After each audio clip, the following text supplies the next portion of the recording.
Welcome to the Stillhouse Reflections, a quiet space to step outside the noise and consider what's real, what's yours, and what freedom can mean in everyday life. Hi there, it's Della. Welcome back to the Stillhouse Reflections. Let's get right into it today, talking a little bit more about obligation and responsibility, but this time from a little bit of a different lens. So last week we talked about it in terms of manufactured obligation. The idea that it is systemic obligation, it is the system pushing obligation on you, trying to lie to you and tell you that you are obligated to do things in order to simply survive. This week I want to bring that focus in a little bit. So obligation is heavy, externally imposed rules, um, ideas, ways of doing things.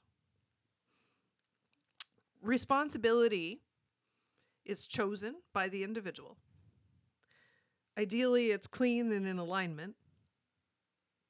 It is not manufactured. It is not systemic.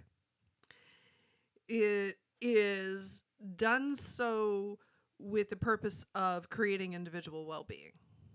So I only take responsibility for things that I want to take responsibility for, and I only do it for as long as I want to do it.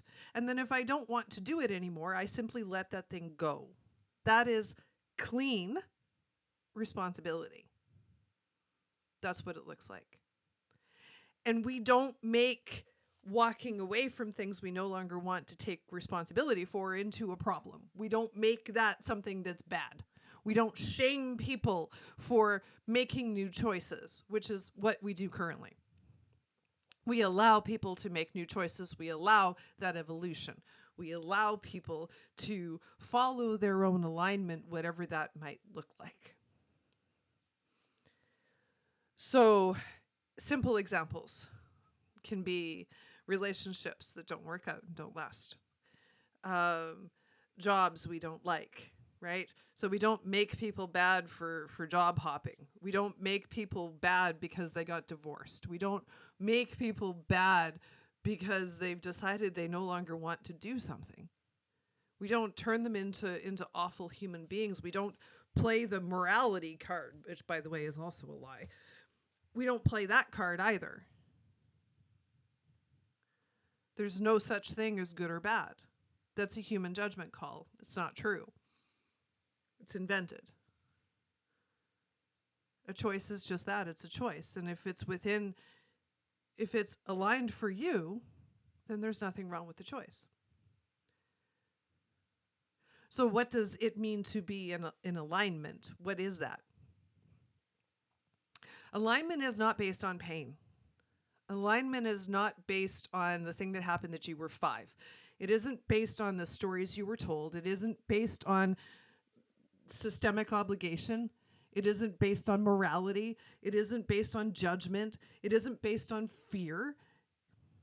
It isn't based on external rules. It isn't based on human rules. Alignment is totally you within yourself, your own personal, individual truth that has nothing to do with anything outside of you at all. And it is not based on any of the pain that you picked up along the way in your life. That is alignment. Alignment is not based on the stories that you tell yourself about what happened in your life.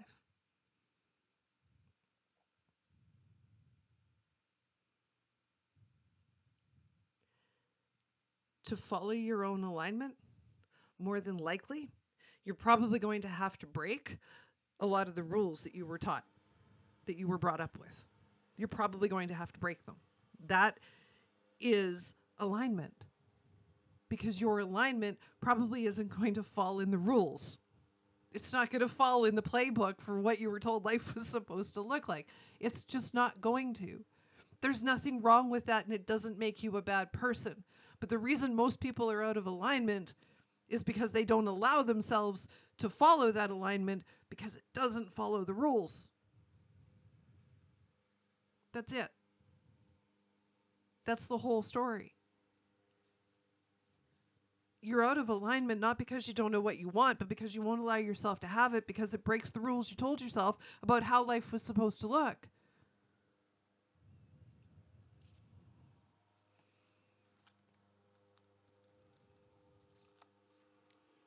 So it means that we get very confused around the difference between alignment and obligation, or responsibility and obligation. We get confused because we think responsibility and obligation are equal, and they're not. They're not the same thing. They are completely different. And as I said in the live I did a few weeks ago, there is really nothing in life that you're obligated to. Nothing.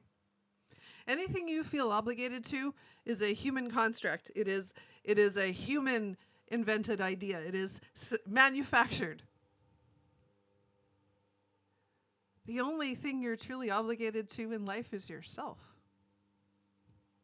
Because you're the one you have to put up with every day.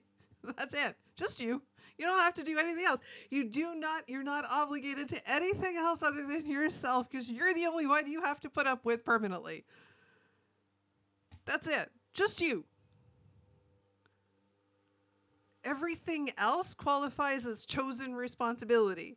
From the job you have to the partner you take on to the kids you choose to have, everything is chosen. It's chosen.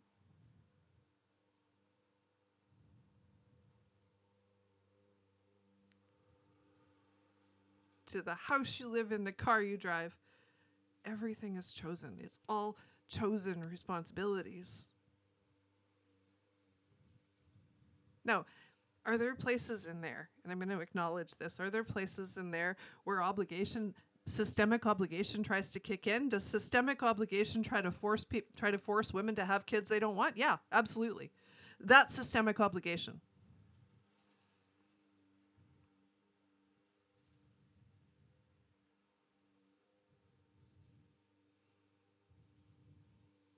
That's systemic obligation disguised as morality.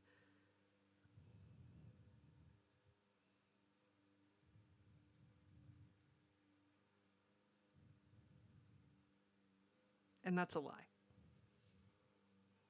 Or religious, whatever, religious beliefs. Still a lie.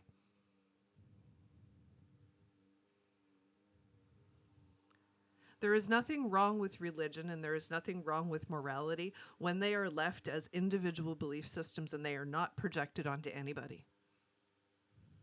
And we don't try to shape societies around them.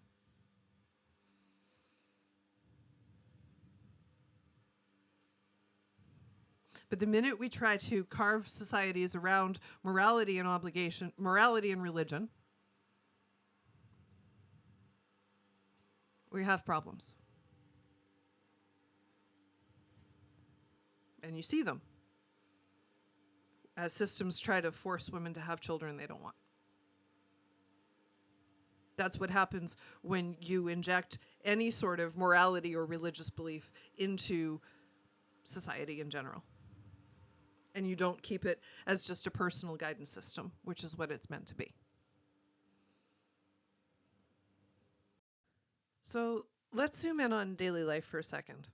And let's talk about something as simple as laundry.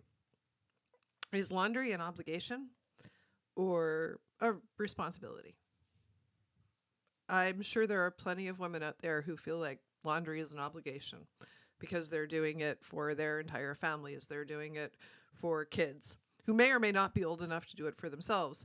They're doing it for partners who are definitely old enough to do it for themselves. When there's a degree of sort of hygiene involved in laundry. So it becomes something it's a responsibility that we take on. It's part of being humans, right? um, animals like my dog, you know, cats, they clean themselves, right? So they take responsibility for their own hygiene, right? So it's personal responsibility. And that's what it falls under. It's personal responsibility. When it tips into obligation, it's because we're trying to take care of it for other people.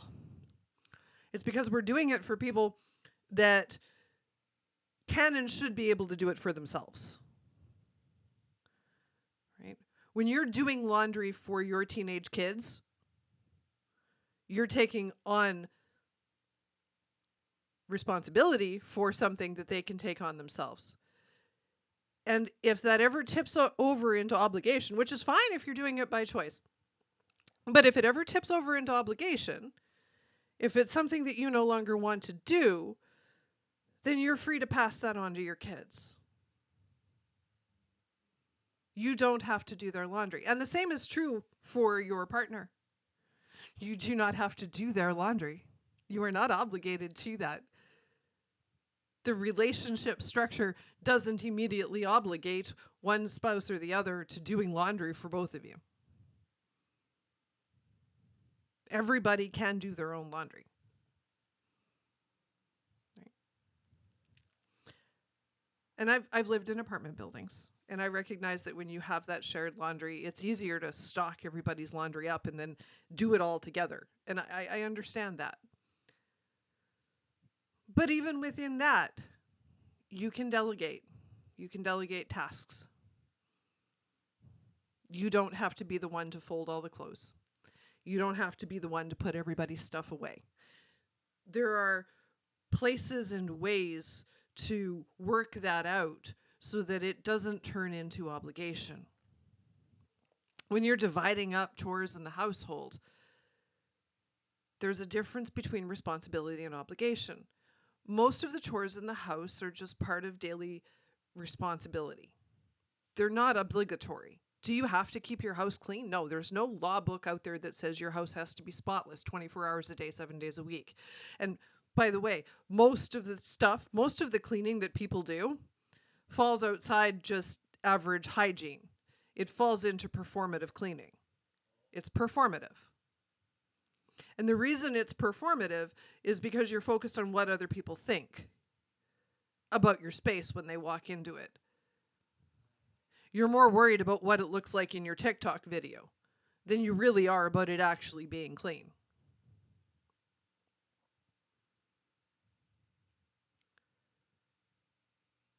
There's a difference between hygienic cleaning and performative cleaning.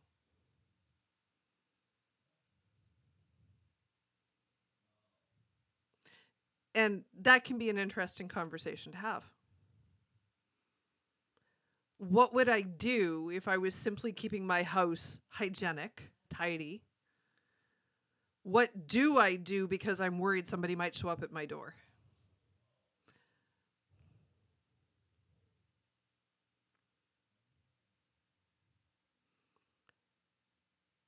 To truly clean your house, top to bottom, to truly clean it, if you really wanted it to be sterile, you would literally have to move out of your home, clean everything inside and out, and then put everything back in. And you would have to do that weekly.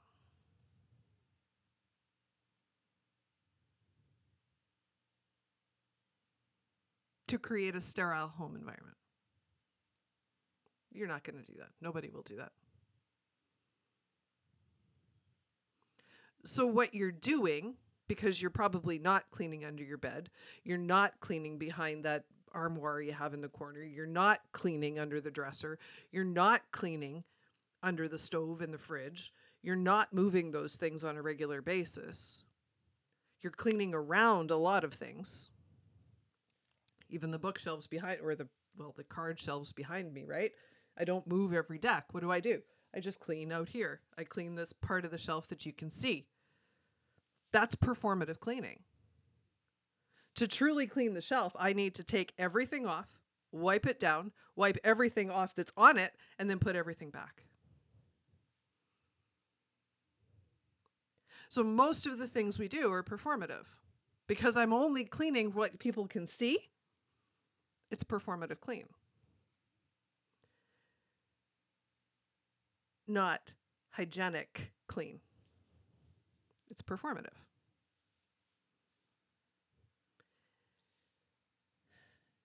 And it's interesting when you start to look at those things because performative cleaning happens through a lens of obligation.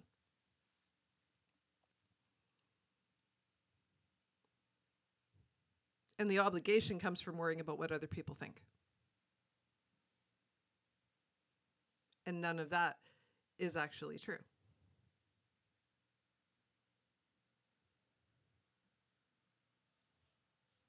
Right? So when we release obligation, if we're talking about cleaning, what does that look like? We worry less about whether you can see dust on the shelves. We worry less about vacuuming every 3 hours to keep it spotless or to keep it looking spotless because it's not really. We worry less about making the bed, for example, because unless you're taking the sheets off and washing them, making the bed is performative. It serves no hygienic purpose at all.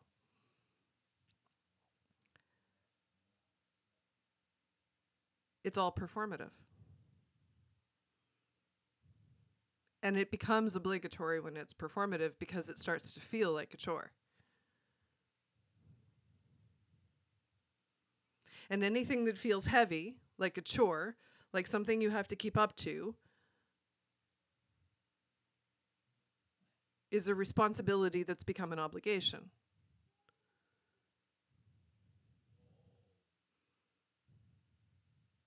And so if you were to drop obligation and turn it back into what part of this is actual responsibility, what part of this actually serves, you'd probably do a lot less. What part of this is hygienic and what part of this is obligatory? What part of this am I doing to please other people? Am I dusting my shelves to please other people, or am I dusting my shelves because I want to clean it? Obligation and responsibility in terms of those daily life things, those tasks that we all have. Some of them are hygienic, most of them are performative. It's an interesting conversation. And when you shift out of that, and believe me, I've had my share of tug of war with cleaning. When you shift out of that and you just take responsibility for the things that need to be taken care of, that one can argue is our hygienic needs, when you just take responsibility for maintaining cleanliness and some level of tidiness from a hygienic standpoint, you do a lot less cleaning. And you worry a lot less about what it looks like. And you stop performing. And when you stop performing, you take the obligation out of cleaning.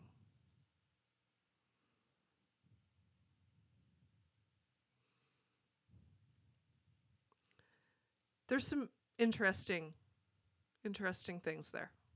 There's a lot of interesting stuff that you can play with in terms of obligation and responsibility and how they look. If you remove obligation, then what happens? What changes? And it's interesting how much we think that obligation is rule. Obligation equals rules, but obligation isn't rules. And rules aren't obligatory. The running joke around here is that stop signs are suggestions. Well, rules are not obligatory. You're not obligated to follow the rules. Any rules. So what would you do if you simply made choices for yourself and followed your own alignment? What would that look like? What would you do if you only took responsibility for things that you wanted to take responsibility for? How would your life change if that was the case?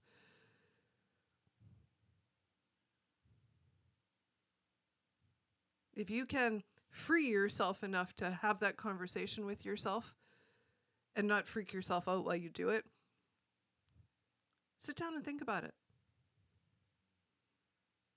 If you dropped all the rules, dropped the idea of obligation, and looked at things you actually wanted to take responsibility for, what would you do? And what would your life look like? I think you'll be surprised at how many things you do because you feel obligated to them or because somebody told you you were supposed to.